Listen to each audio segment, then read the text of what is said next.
Hey guys, so we're here with Sarah Hildebrant and we're going to ask her a few questions. Okay, Sarah, what was your first wrestling memory? Okay. My first wrestling memory is going to these gyms at like way too early in the morning. I'm a little kid and just bringing like a bag of snacks and coloring books and knowing I was going to go hide behind the bleachers and not watch any wrestling and try and entertain myself for the next 8 hours. That's definitely like how wrestling first was introduced to me.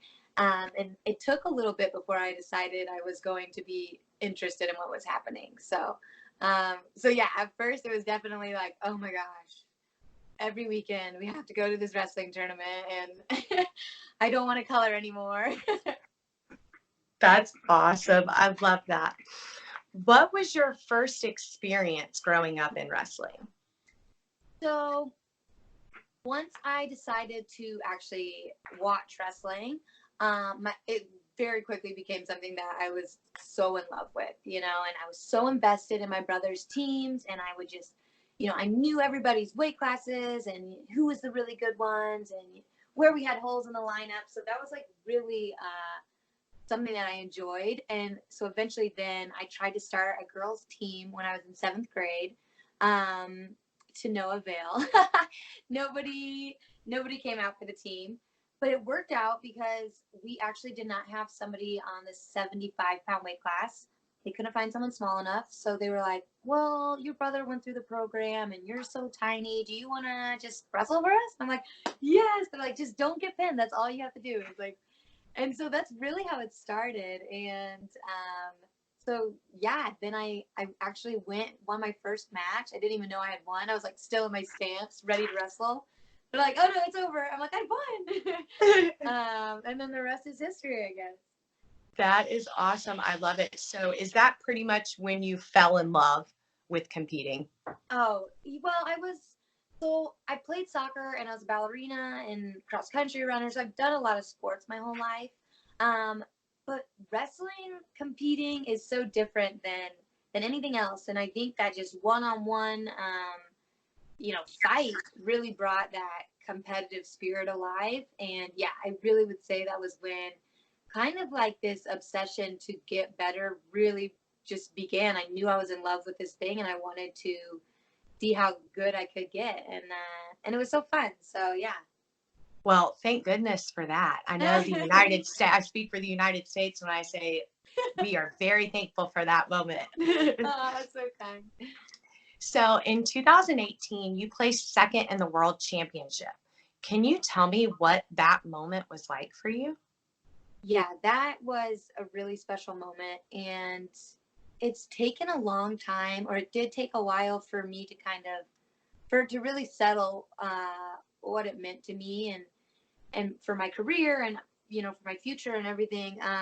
But in that moment, it was just like, I had worked so hard that whole year and I'd come back from a lot of adversity, and honestly, like the whole training camp leading into Worlds was very stressful and not ideal. Like, just cried every day and wrestling wasn't right. So, to have gotten to the finals, and gotten that silver medal, which is something I've been working for 14, 15 years, was really, really special. And even now, it's something that is so encouraging, and I'm striving for that again. I'm striving for something better, actually. And I'm glad that I have that in my past to kind of give me confidence, but also to have something to push me forward, like this is what we're after, and you've experienced before, let's get there again. So I'm really grateful for that. But yeah, it did take a little bit for me to be like, a couple weeks when Worlds is all said and done, I was like, like we did it. But yeah, it was a really special moment. That's awesome. I can only imagine. So, can you walk me through what a typical day of training is? Yeah, lots of movement. So I'm an early riser. I'm up at like 5. Because I feel like this is the one part of my day where I'm just not moving or doing anything. So I want to enjoy that time. So just kind of have a nice slow morning. At 9 o'clock, I have my first mat practice. and that lasts for about 2 hours. From there, either I'm going to sports medicine, sports psych, or just going home for recovery and lunch. And then I have practice again at 3 or 4 o'clock for another 2 hours on the mat. And then I'm usually after that spending about an hour doing conditioning workout and ending the day in the sauna. So, and then I supplement some of those mat workouts with weightlifting practices and stuff. But for the most part, I'm on the mat twice a day. I do cardio every day, and I always like the end of the day in the sauna. So kind of get that last little sweat pushed out. And so yeah, it's a really busy day. I'm in bed by like 8:30. I'm like, good night. I love that you end your day at the sauna. The sauna is one of Dan Gable's like favorite things on the planet. So I know when he watches this, he's going to be like, heck yeah, that's my girl. Yeah. I always like wonder what my life is going to be like after I'm done wrestling. I'm like, I'm going to need to find a sauna. Like, how will I not sauna every day? All right, everybody listening, we need to help make sure that Sarah has a sauna when she retires. Okay, y'all? I love it. So who is your support group outside of your family? So I live with my boyfriend. He is also training for the Olympics in gymnastics. So yeah, he is the ideal support. He's doing the same thing, trying to achieve the same thing that I am. But with that said, he's also outside of the wrestling world. So to have a really clear understanding of what I want to do, but is not so close to it that it's, can be kind of tricky sometimes. But yeah, so he's my biggest supporter outside of my family, my best friend. And it's really special to get to do something like this with somebody who means so much to you, and it can be very stressful at times, but he's so perfect for it. He's such an amazing man. And to understand everything that we're going through, it's just, I really enjoy getting to do that. It's made our relationship even stronger. So I can imagine. That's beautiful that you guys are both in different sports, yet working to achieve the same goal, making an Olympic team and medaling. And that's very beautiful. I like that. Thank you. Yeah. So you wrestle for the New York Athletic Club? Yes. Okay, awesome. Can you tell me a little bit about working with the New York Athletic Club and then also with Rudis, because you're a Rudis athlete too, right? Yes. I would love that. So yeah, I signed with NYC, I want to say when I was a junior or senior in college. And it was such a big deal. It was my first kind of like sponsorship, and I was so excited about it. And signing with NYC was such a, they seemed like such a prestigious club to me. And they are, and they take care of us. We're a small group right now, but it's, we're close knit, we're loyal, we've been there for a long time. And beyond that, there's so much that the athletic club offers you, connection wise, and taking care of you out after sport, always bringing the athletes together once a year, whether you're in it, retired, wherever you're at. And so I really like that family part of it. And I like that, they have this banquet pretty much every year, and they have all these speakers come, and it's really empowering stuff. I remember the first time I went, I was just like, I am motivated right now. So I really love that. And then, yeah, I signed with Rudis, the first female to ever sign with Rudis in 2019, beginning of the year. So it's been about a year now. That was really special to me. And Rudis is a family to me, in every sense of the word.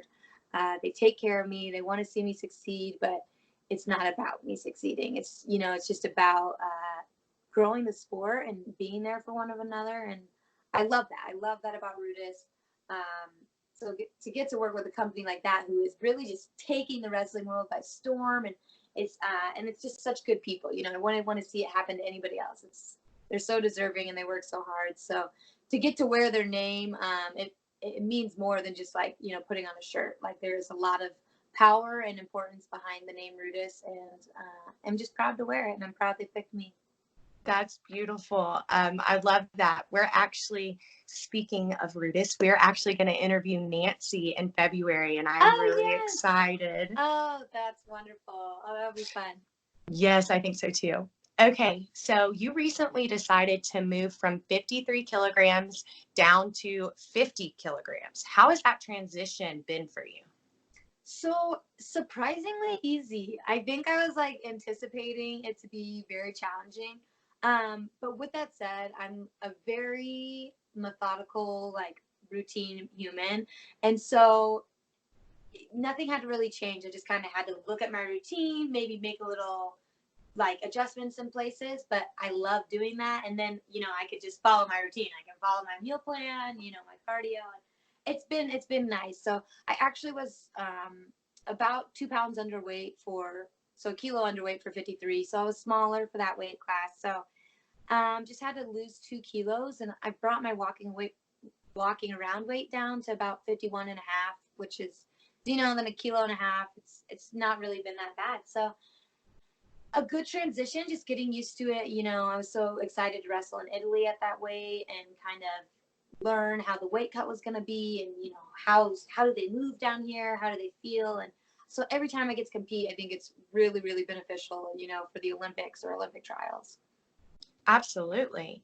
So, speaking of Italy, you won gold at 50 kilograms in Italy last week. How did you feel about your performance? Oh my gosh, I was so fired up about that. It's just great to start the year like that. It's great to make a debut like that. But beyond that, the tournament was like, I can definitely, like most people and especially athletes, be a perfectionist. And sometimes that like really holds me back in wrestling because I'm so afraid to make a mistake, because it's going to be like ugly wrestling. And Italy was every sense of the word ugly wrestling. But I love that I gave myself permission for it to just be, maybe it was ugly, but it was like 100% effort. I left everything out there, and to see that it still led to success was so important for my mental state and just evolving from there. And I really gave myself permission to just, it's okay if I fail, just try hard. And I really think I did that. And, it was great too, because I won. So, so that worked out. But I'm excited that I learned that and got to, experience that. I think it'll really help the rest of the year. Absolutely. Do you think that was kind of your first time allowing yourself? You said you're a perfectionist. So is that your first time really kind of allowing yourself to do that and have that mindset? Yeah, definitely, like knowingly. I had tournaments where it's obviously been ugly wrestling, but it was like I was angry with it. But I distinctly told myself in the beginning of the tournament, like, you know what, Sarah, who cares? Like, let's just go out there, go to the very last second, and you know, who cares if it's pretty, ugly, right, wrong, And it worked out because I won that finals match in the last 3 seconds, and just throwing things, going crazy. And so, yeah, it was definitely the first time where I was like, here's our game plan. Let's go. Who cares? Heck yes. Well, it was very exciting to watch on our end. We enjoyed every second of that. Awesome. Thank you. Uh-huh. So we see pictures of you holding your finger to your lips, making the shh motion. What does that mean to you? Why do you do that? Yeah. So, gosh, this is so crazy. So, a long time ago, like way before I had even done anything in wrestling, um, I always like told my friends and stuff that my like pose or whatever, my signature pose should be like this, because my initials are SH. And so I'm like, oh, this is like, like this would be perfect. But obviously I never had a platform or any reason to do it. And then when I won the Euregan, the tournament in Russia last year, and I beat a Russian in the finals in like the last 10 seconds, in typical Sarah fashion, I guess. And the crowd was dead silent. Like nobody spoke. And like you could hear me laughing on the mat because it was so quiet. And Flow Wrestling tweeted something like, Sarah Hildy just silenced the whole arena or whatever. And I was like, oh, here's my entrance. I'm like, yes. And I, did the shh. And I'm like, this is perfect. And it kind of just stuck from there. I was so excited that, I thought of this when I was a little kid as something that would kind of bring some showmanship to my wrestling. And really that's kind of how that was born. And, I envision like fans just like, shh, when I enter an arena or something, and, just like fun, showy things like that I think are important to build, a personality for a wrestler. And I like that.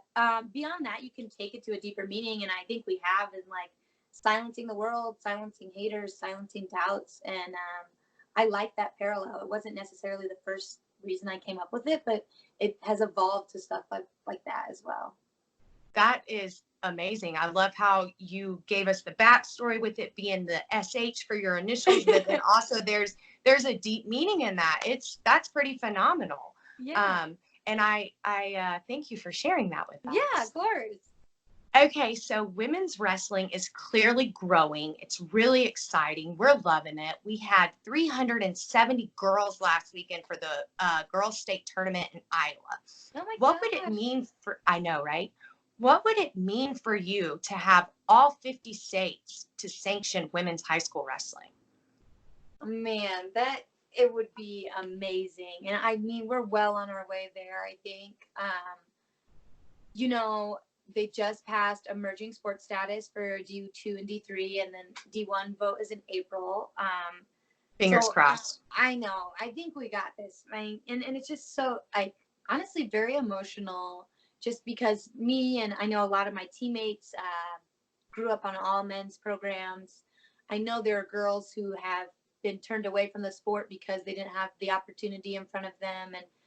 And so just to know that females will have a chance, they'll have the opportunity, the option to experience wrestling, because it's changed my life. It's made me such a better person, I believe, and I want everyone to have that opportunity, if they want it.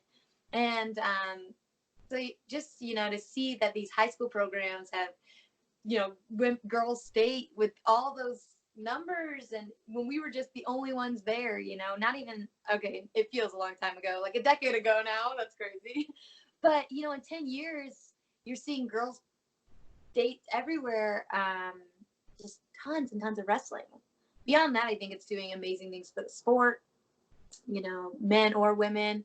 The sport is just growing, and that's exciting, just to know, like, 8 years ago we were maybe not going to be in the Olympics, and now I really feel like the sport is just booming, and it just gives me a lot of hope, and I'm excited for all the women who are going to get to experience wrestling now. Heck yeah, that is, you're firing me up over here. I'm loving it.